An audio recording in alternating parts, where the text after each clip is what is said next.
if you're a broker and you're looking to recruit more agents to your office, or you're the person that's in charge of recruiting and looking to add more people to your brokerage and looking to kind of streamline the process and automate your recruiting efforts, and this is certainly the right video for you to be watching. My name is Randy. I'm with LionDesk, and today I'm going to walk you through step by step and showing you how to utilize version 2 for your recruiting purposes. Now, agents, right, are the agents that you work with. You give them a CRM platform so that they can nurture people, they can follow up, right? They can do all of these different things to bring in more business. And your job as the broker or the person who's doing the recruiting is to bring in more humans, is to bring in more bodies. And the same way that you're encouraging agents to do their follow-up and things like that are things that you need to do from a brokerage standpoint or from a recruiting standpoint, right? The follow-ups, the emails, the calls. And yet it's one of the most underutilized opportunities right now, especially for growing your brokerage, because less than 80% of brokerages out there today actually have any recruiting strategy whatsoever. And they definitely don't have a tool. So I'm going to walk you through exactly how to set this system up to manage not only your CRM and all the other stuff, but your recruiting and potentially even your new agent onboarding with the LionDesk version 2. So hopefully you can see my screen here. So what we're looking at is LionDesk, right? And when you log in, you have this section called transactions. So when you click on transactions, here is where your transaction management, if you will, would be if you were just a regular agent, right? Of course, you can manage your purchases, you can manage your listings, you can manage your leases. But for the purposes of this video, we're going to talk a little bit about recruiting. So we give you the ability to go in and you can click this little 3 dots and you can create your own transaction types. And in this instance, I actually already created it. I called it recruiting, right? And then what you're able to do is you're able to customize the various stages in which you're working your recruits through, right? So whatever those stages might be, or however you've internalized that process, these are certainly identifiable or customizable based upon your needs. So what we've done is we've identified a few different stages throughout that recruiting process. The first being lead, the next being prospecting, initial meetings, following up, on hold, making a decision, people that aren't interested, and then people that are moving forward, right? These are various stages. So the same way that you want agents to classify people that they're going after, interested, not interested, hotness, all of these different things, you're able to do internally on a recruiting side with the same transactions section that you're already going to be using anyway. So let me walk you through a few things here. So first is when you want to add a new recruit, after you've already set up the stages, we're just going to go ahead and click Add New Transaction. And then here we can go ahead and type our recruit's name. Maybe we just met this individual at a conference or something like that, and we just want to stay in touch with them like we would want to, right? They expressed some interest. So Jim Tester, right? And then we're going to identify the actual stage as well, or I'm sorry, not the stage, the actual type, right? So this is a recruit. And then from here, we're going to go ahead and say he's a lead, okay? And then from there, we can start scrolling through. So there's different dates that we're going to be able to give you, or that you can go in and you can customize. But for purposes, again, for this video, we have that first contact date. So we can come in here and say, hey, we just met Jim. So we're going to go ahead and put that in yesterday, right? We met him at a meeting yesterday. And then, we haven't really actually set up a phone meeting yet, or an in-person meeting, or, a contract agreement, because they obviously haven't agreed to start working with you yet. But, maybe you did talk to them and maybe they were with a competitive brokerage, for 5 years or something of that nature. So you could go ahead and you could put that date in as well, like how long they've actually been there. From there, we can come over here and then there's financial information. So as we're digging, right, and as we're trying to figure out whether this person is a good fit for the organization, because again, there's 3 reasons why agents are going to join your brokerage in the first place. The first is going to be commission, right? Is it make sense for them? Are they on a flat fee? What is their model? That's obviously at the top of a lot of people's mind when making a switch, right? Is this going to be the right switch for me? The next is culture. Am I going to thrive in this culture? Do I fit here? Do you fit with me, etc., right? And then last but not least is the technology piece, right? So, do you provide technology to agents, or what type of technologies are the agents looking for? All of those variables is kind of the reason that people are joining brokerages right now, 2019.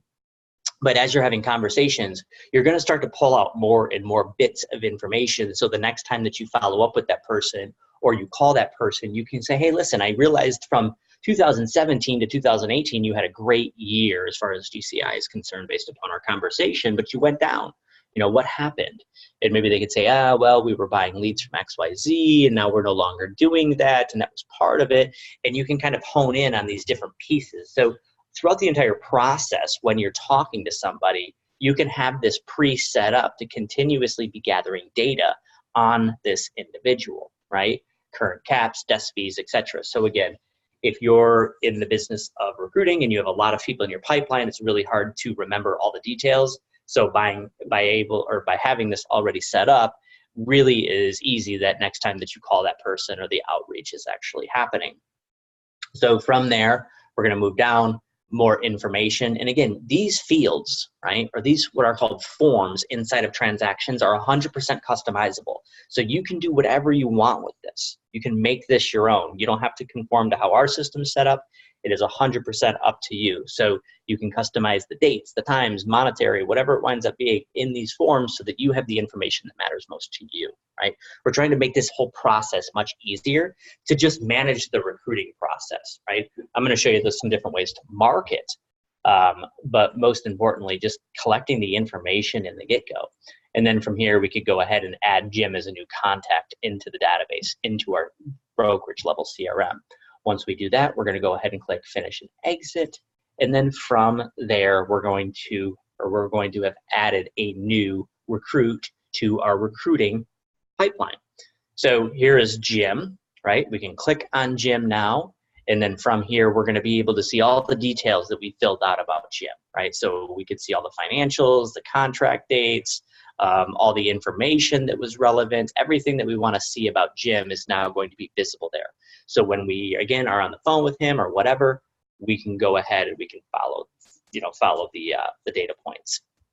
Also, what we're able to do is we're able to assign a plan. So we can create marketing plans or follow-up plans or whatever the case may be.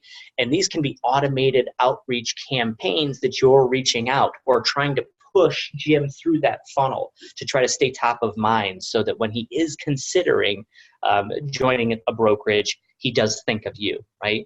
And you need to think about the intent. So, as long as you can continuously deliver value to Jim and be there when Jim is ready to make a decision, right? Or you can sway him on making a decision, you're going to be better off. Because again, I mentioned earlier, 80% of your competition does not have any whatsoever outbound recruiting strategies, and people kind of just float around and they, friends, things like that. So this is a really big opportunity. But to this example, I'm going to go ahead and click on Jim.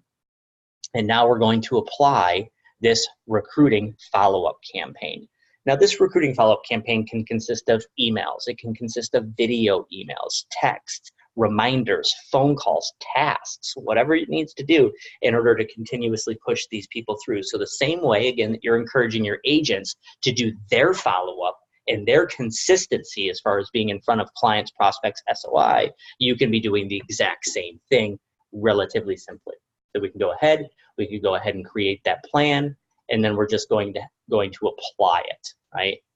And we could add additional things in there if we wanted to. As you can see, we can come in, we could add text or emails or tasks, right? All of this is here.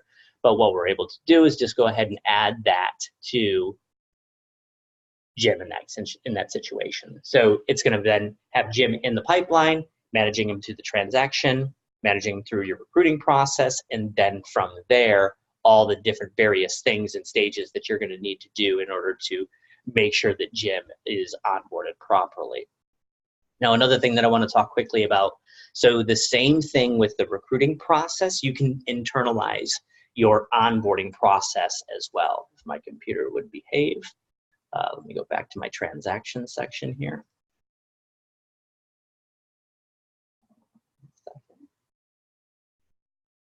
So we could internalize the actual agent onboarding process as well. So let's say that we moved, 2 people through our recruiting funnel, right? We've worked with them, we've been emailing them, we've been sending them lots and lots and lots of videos because that's important.